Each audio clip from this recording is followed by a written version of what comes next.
আসসালামু আলাইকুম। Hello viewer, সকলে কেমন আছেন?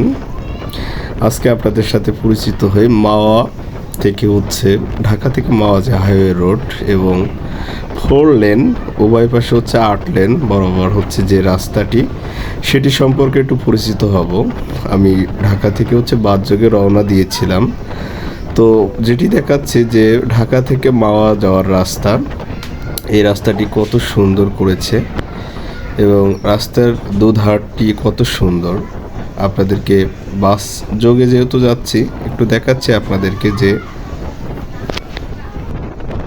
তো দুই ধারে যে প্রাকৃতিক দৃশ্য অপরূপ সৌন্দর্যমণ্ডিত।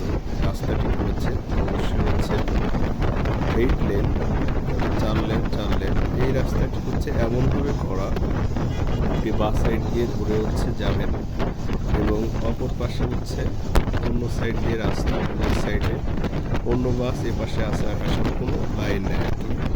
তো এখানে যে রাস্তাটি বিষয়টি একটু আপনাদেরকে জানাবো। এই যে রোডে আপনাকে চলাফেরা করতে হলে অবশ্যই আপনি সেটি প্রাইভেট কার হোক, বাস হোক বা অন্য কোনো পরিবহন হোক বা মোটর সাইকেল হোক, আপনাকে সর্বনিম্ন যে গতি 80 কিলোমিটার বেগে আপনাকে গাড়ি চালাইতে হয় এবং রাস্তাটি এমনই করা।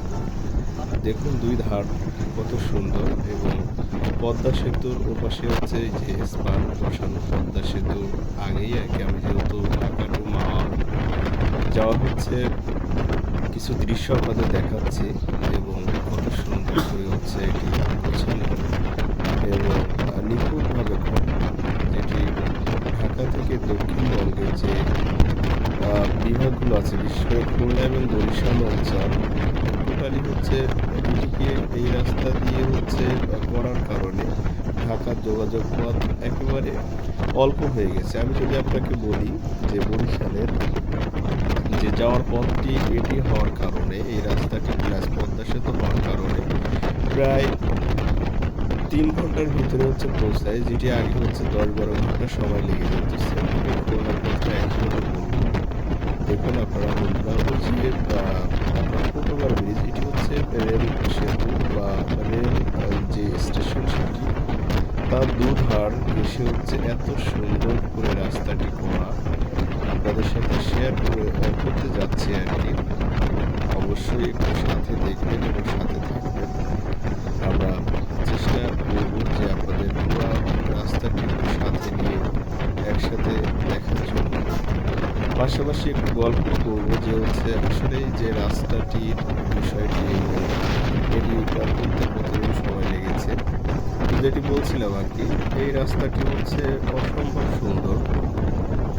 বাসযোগে যেহেতু গিয়েছিলাম বা যাচ্ছিলাম, এই জন্য আপনাদের সাথে পরিচয় করাইলাম আর কি এক কথায় এই রাস্তাটি সম্পর্কে। তো সব মিলে আশা রাখি অনেক ভালো লাগার বিষয় কাজ করবে, যেহেতু রাস্তাটি সম্পর্কে এবং এই যে অপরূপ সৌন্দর্য মণ্ডিত 4 লেনের বাংলাদেশের যে প্রথম যে 8 লেন দুই পাশে, তো সেটি কত সুন্দর করে গুছিয়ে করা হয়েছে এবং বাস এবং অন্যান্য যানবাহন যে কীভাবে যায় সেটি আপনাদেরকে দেখানোর চেষ্টা করেছি। তো ভিউয়ার্স, সবাই ভালো থাকবেন। আজকে এ পর্যন্ত, আবারও দেখা হবে। সবাই ভালো থাকবেন।